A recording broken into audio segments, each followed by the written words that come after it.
کوئی مسلح جتھا تیار کیا ہے، کیا ڈنڈا بردار فورس تیار کی ہے، کیا غلیل بردار فورس تیار کی ہے؟ کیا ہمارے لیڈر کو زہر تک نہیں دے دیا گیا؟ کیا ہمارے لیڈر کو 3 دفعہ پرائم منسٹر شپ سے ہٹایا نہیں گیا؟ ہم نے کتنی دفعہ ایک مسلح مزاحمت کی ہے؟ جاتی ہیں کیوں کی جاتی ہیں؟ وہ پاکستانی نہیں ہیں پھر؟ اور اگر یہ اس سے بڑا جرم کرتا ہے تو اس کے گھر کے سامنے جانا جرم بن گیا ہے۔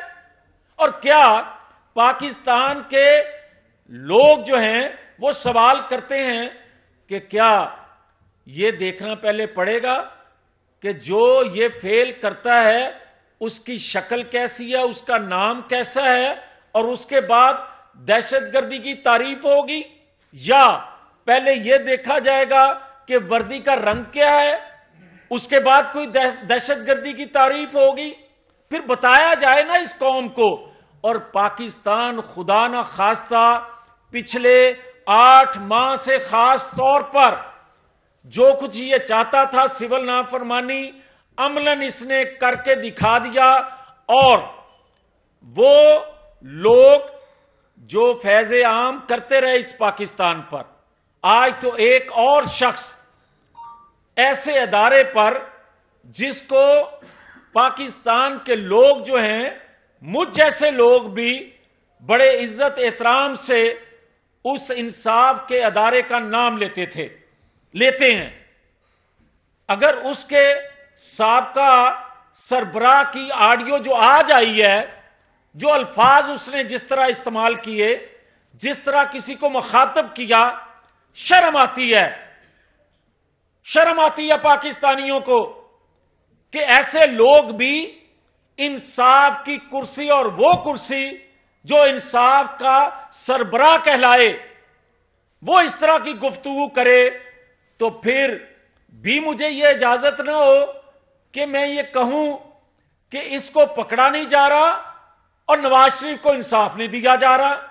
پھر مجھے یہ کہنے میں کیا آج بھی ہے کہ یہ 400-500 ٹرین مسلح لوگوں کو لے کے جائے اور اس کی خواہش مرضی پر 9 مقدمات کی ایک دن میں نہیں چند منٹ میں اس کو ریلیف دے دیا جائے، جس کے ثبوت پروف موجود ہوں انٹیلیجنس اداروں کے پاس بھی کہ یہ اس نے فیل کیا ہے، اور میرے تمام پروف، تمام ثبوت نواز شریف کی بے گناہی کے ظلم کیا گیا تھا، جبر کیا گیا تھا، وہ موجود ہوں، تو کیا مجھے بھی پھر مسلح لوگوں کو لے کر جانا پڑے گا اپنے انصاف کے لیے؟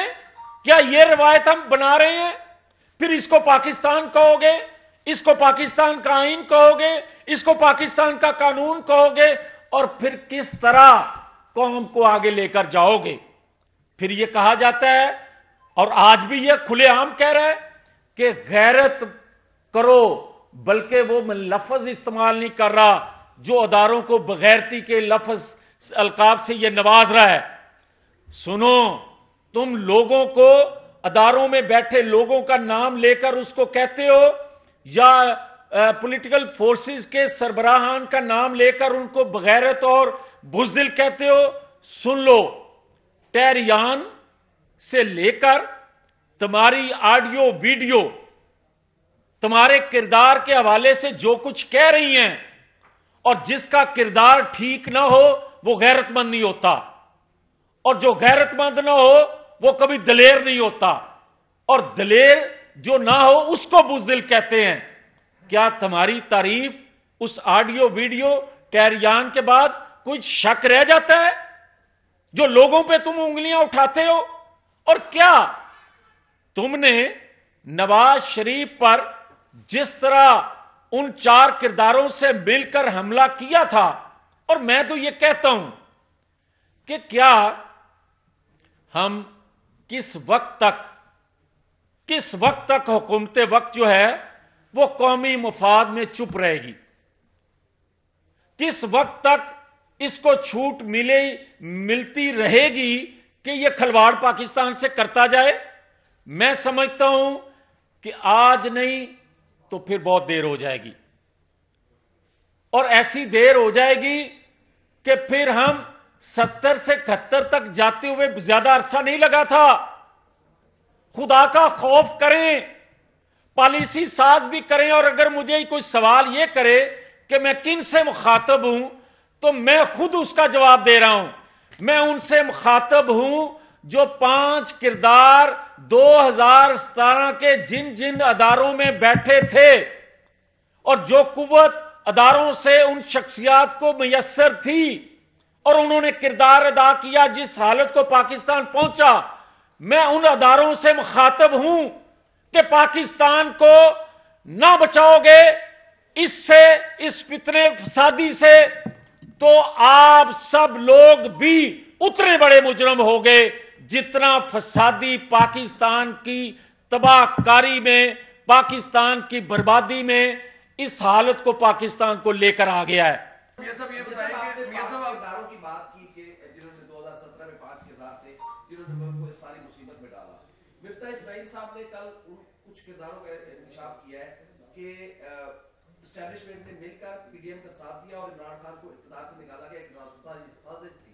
اس کو کیا کہیں گے سابق وزیر خزانہ اور نون لیگ کے وزیر خزانہ کیا ہے؟ دیکھیں, میں تو بڑا کلیئر ہوں کہ کوشش کی جا رہی ہے ایک نئے انداز میں 2018 کا ری پلے کرنے کی, مگر 2018 کا ری پلے نہیں ہو سکتا. آج قوم جاگ رہی ہے اور ہم سب کچھ دیکھ رہے ہیں. دیکھتے بھالتے ہم نے گردن پیش کی کہ جو نفرت کی آگ, جو توپوں کا رخ قومی اداروں کی جانب تھا, ان 5 کرداروں کے کردار ادا کرنے کی وجہ سے جو غم و غصہ تھا 2018 کا قوم کو, وہ توپوں کا رخ بھی قومی مفاد میں ہم نے اپنی جانب موڑا, اس لیے کہ اداروں پر قوم کا اعتماد بحال ہو. قومی ادارے ہیں, اس وجہ سے آپ کو یہ سوال کرنے کی ضرورت پیش آئی.